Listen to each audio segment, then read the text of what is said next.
Bismillahirrahmanirrahim. Assalamualaikum warahmatullahi wabarakatuh. Alhamdulillah wassalatu wassalamu ala rasulillah wa ala alihi wa ashabihi wa mawalah amma ba'du. Ikhwafillah ayuhat talabah wa talibat. Alhamdulillah Alhamdulillah segala puji bagi Allah Azza wa Jalla yang telah dan masih memberikan kita kenikmatan yang begitu banyak, kenikmatan yang begitu besar. Dan nikmat yang terbesar yang Allah berikan kepada kita, yakni nikmat iman dan Islam. Dan nikmat berikutnya adalah Allah masih memberikan kita kesempatan usia untuk memasuki bulan suci Ramadan. Mudah-mudahan Allah Azza wa Jalla terus memberikan kita kekuatan sehingga kita bisa melaksanakan ibadah-ibadah di bulan suci Ramadan dengan baik. Tapi khafillah, insyaallah pada kesempatan kali ini kita akan bahas hadis Rabi'u Thalathun, hadis ke-34 dari hadis Arba'in. Sanaqra'u nasal hadis awalan. Bismillahirrahmanirrahim. An Abi Sa'id al-Khudri radhiyallahu anhu qala sami'tu Rasulullah sallallahu alaihi wasallam yaqulu man ra'a minkum munkaran falyughayyirhu bi yadihi fa in lam yastati' fa bi lisanihi fa in lam yastati' fa bi qalbihi wa dzalika adhaful iman, rawahu Muslim. Hadis ini diriwayatkan dari Abi Sa'id al-Khudri radhiyallahu anhu qala, beliau mengatakan sami'tu Rasulullah, aku mendengar Rasulullah sallallahu alaihi wasallam yaqulu, bersabda, man ra'a minkum munkaran, barang siapa di antara kalian yang melihat kemungkaran, falyughayyirhu biyadihi, maka rubahlah kemungkaran tersebut biyadihi, dengan tangannya.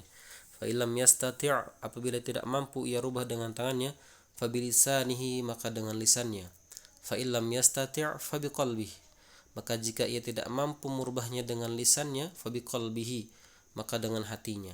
Wa dzalika adhaful iman, dan yang demikian tersebut atau merubah dengan hatinya tersebut adalah adhaful iman, selemah-lemahnya iman. Rawahu Muslim, hadis diriwayatkan oleh Imam Muslim. Al-mufradat ra'a alima ma'naha, ra'a ma'nahu alima, mengetahui. Ra'a di sini bukan hanya maknanya melihat, tapi maksudnya adalah mengetahui. Minkum ma'syaral muslimina, di antara kalangan orang-orang muslim. Munkaran syai'an qabbahahu syar'u wa raddahu, yaitu sesuatu yang dianggap buruk oleh syariat dan ditolak oleh syariat. Munkar adalah sesuatu yang dianggap buruk dan ditolak oleh syariat.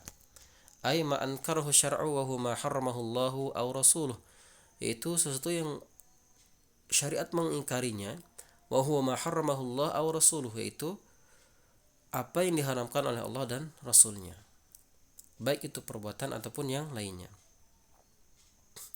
Falyughayyirhu falyuzilhu, ghayyara maknanya merubah, yuzilhu maknanya adalah menghilangkannya. Biyadihi haitsu kana yuzalu bil yaddi, di mana kemungkaran tersebut dapat dihilangkan bil yadi, dengan tangan. Bisa juga dimaknai yadi di sini adalah kekuasaan, gitu ya. Artinya kalau tangan mungkin istilahnya dengan kekerasan, dengan fisik katanya. Tapi maksud lain dari yadi di sini adalah dengan kekuasaan yang dimiliki. Fa illam yastati' al-inkar bi yadihi, dan apabila tidak mampu mengingkari atau merubah kemungkaran tersebut dengan tangannya, fabilisanihi, maka dengan lisannya, yaitu bil qauli, dengan kata-kata, dengan nasihat. Fa illam yastati' an yatakallam, kalau tidak mampu dia merubah kemungkaran tersebut, menghilangkan kemungkaran tersebut dengan kata-kata karena tidak memiliki keilmuan misalnya, fa biqalbihi, maka dia mesti mengingkarinya dengan hatinya. Yunkiruhu ujuban, nah mengingkari ini hukumnya adalah wajib, mengingkari sebuah kemungkaran.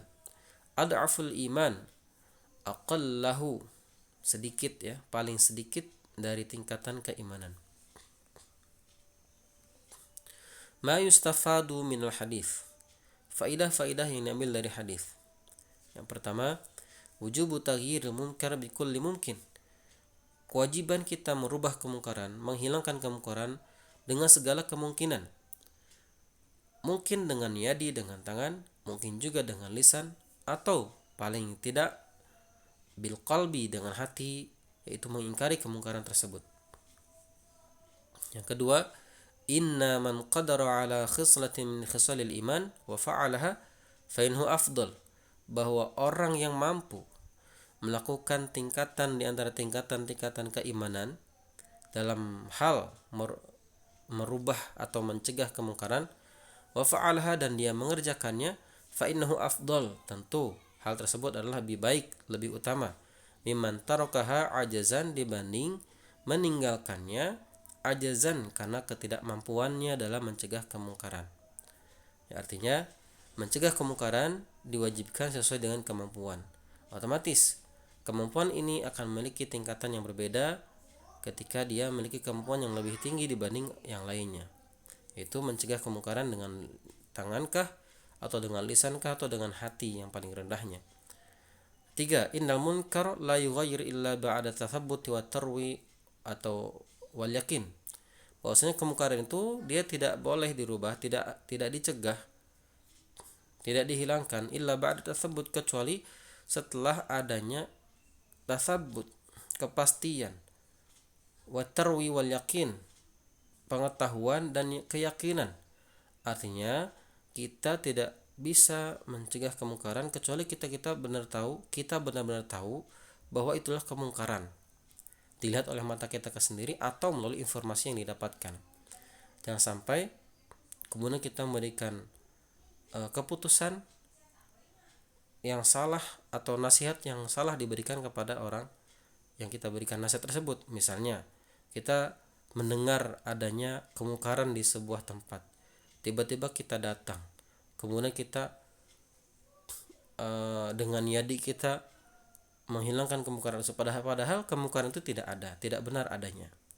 Artinya hanya sekedar prasangka bahwa di situ ada kemungkaran. Jadi pastikan dulu kemungkarannya benar-benar ada. Artinya misal nih di bulan puasa, ini kita mendengar adanya si fulan teman kita tidak puasa misalnya, terus tiba-tiba kita datangi fulan tersebut, kemudian kita nasihati dan seterusnya. Ternyata fulan ini puasa sesungguhnya, dia sedang puasa, bukan tidak sedang puasa. Tapi karena kita mendengar fulan tidak puasa, langsung kita datangin, kita nasihatin gitu kan ya. Itu tidak dibenarkan. Artinya pastikan dulu kemungkaran itu adanya, kita yakin bahwa itu adalah kemungkaran, baru kita ada kewajiban untuk mencegah atau menghilangkan kemungkaran tersebut sesuai dengan kemampuan kita masing-masing. Jadi ada istilahnya tabayun dulu ya. Nomor 5 atau faidah yang bisa diambil dari hadis ini adalah yang berikutnya. Inna adamul inkar bil qalbi yadullu ala dhafil iman. Ketika seseorang tidak bisa mengingkari dengan hatinya terhadap kemungkaran, menunjukkan bahwa lemahnya iman seorang tersebut. Dalam arti ketika kita membiarkan ada kemungkaran, tidak mencegahnya dengan apapun, bahkan dengan hati kita tidak mengingkarinya, itu berarti sedang lemah iman kita. Alhamdulillah ya. Bahkan kategorinya berdosa ketika kita membiarkan kemungkaran dan kita mengetahui ada kemungkaran di situ.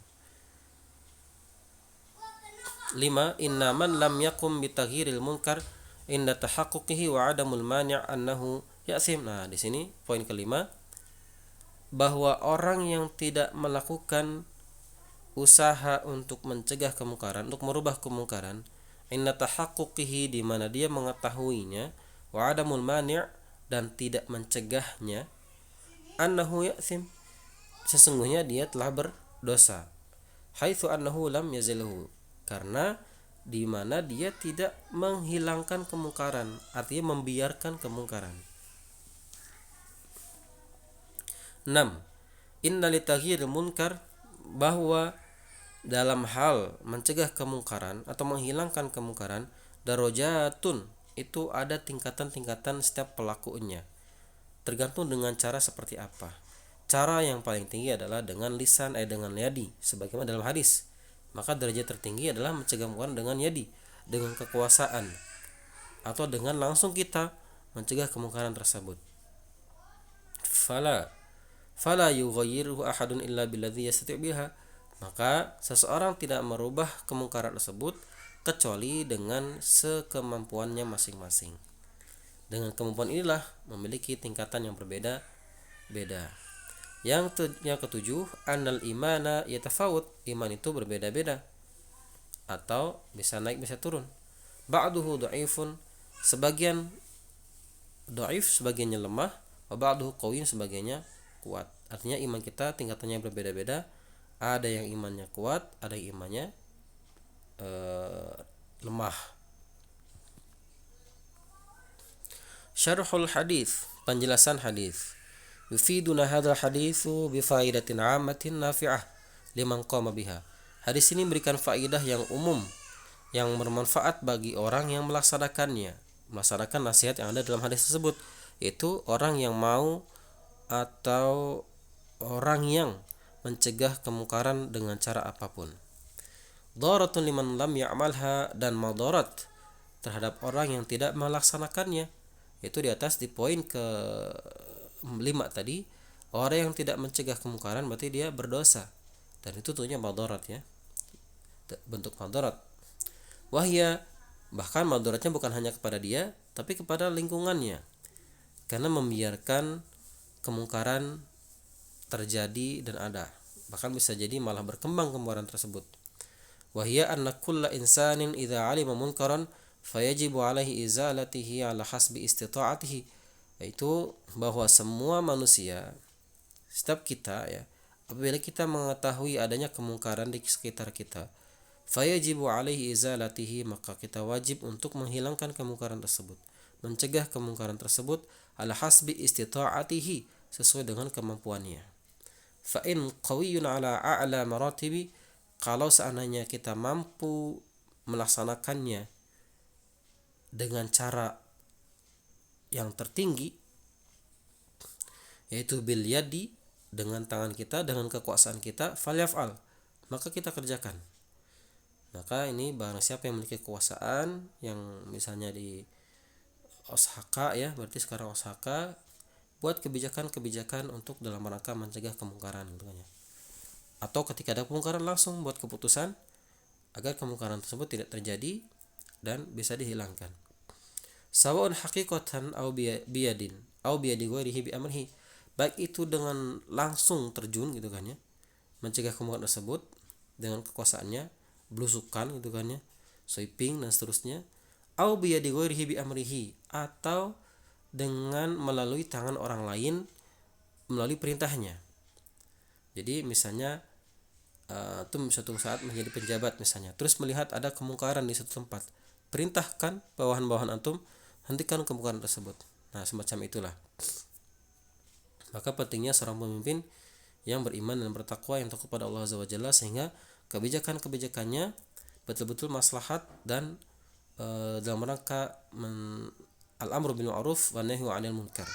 Wa man 'ajaza 'an dzalika falyughrihu bi lisanihi, dan barang siapa yang tidak mampu melakukan itu, mencegah kemungkaran dengan kekuasaannya, dengan tangannya, falyughrihu bi lisanihi, maka dia merubahnya dengan lisannya, bi an yanha murtakibahu wa yubayyinu lahu dararahu wa yurshiduhu ilal khairi, yaitu dengan cara melarang si pelakunya, wa yubayyinu lahu, dan menjelaskan kepadanya akan madarat-madaratnya, adalah madarat-madarat dari kemungkaran yang dilakukannya, wa yurshiduhu, dan menjelaskannya, menunjukkan kepadanya ilal khairi, kepada kebaikan.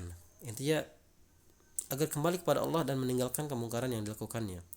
Fa in ajaza an hadhihi al martabah falyughayyiruhu bil qalbihi, kalau masih juga tidak mampu, misalnya karena kita junior ingin menasihati senior kan ya, karena kita segan dan seterusnya. Nah, mungkin keilmuan kita punya bahwa itu adalah munkar, dalilnya tahu bahwa itu munkar, tapi untuk mengatakan itu munkar karena kita posisinya berada di senior gitu kan ya, maka yang harus kita lakukan berikutnya adalah langkah berikutnya, kalau memang benar-benar tidak bisa gitu kan ya, fal yughayyiruhu biqalbihi, maka rubahlah kemungkaran itu dengan hatinya. Dengan cara seperti apa merubah kemungkaran dengan hati itu? bi ay yakrahu hadzal munkar wa sahibahu ala fi'lihi, dan yaitu dengan cara membenci, merasa tidak suka terhadap kemungkaran tersebut, wa sahibahu ala fi'lihi, dan merasa tidak suka ketika seseorang melakukan kemungkaran. Walau qadara ala izalatihi bil yadi au bil lisani, dan kalau seandainya ia mampu melakukan itu dengan cara kekuasaannya, dengan melalui kekuasaannya, melalui tangannya atau dengan lisannya, la azalahu, dia pasti mengerjakannya, hanya saja tidak mampu. Jadi bukan karena tidak mau, tapi betul-betul tidak mampu. Wa taghyir bil qalbi ad'afu maratibil iman, dan merubah kemungkaran dengan hati itu adalah ad'af maratib, tingkatan paling rendah al-iman, keimanan seseorang. Fi taghyiril munkar, dalam hal mencegah kemungkaran. Gitu ya. Mungkin dari sisi ibadah dia kuat imannya, rajin. Tapi dari sisi mencegah kemungkaran dia tidak mampu. Maka di sini ad'aful iman ini bukan berarti secara umum iman orang tersebut lemah. Bukan ya.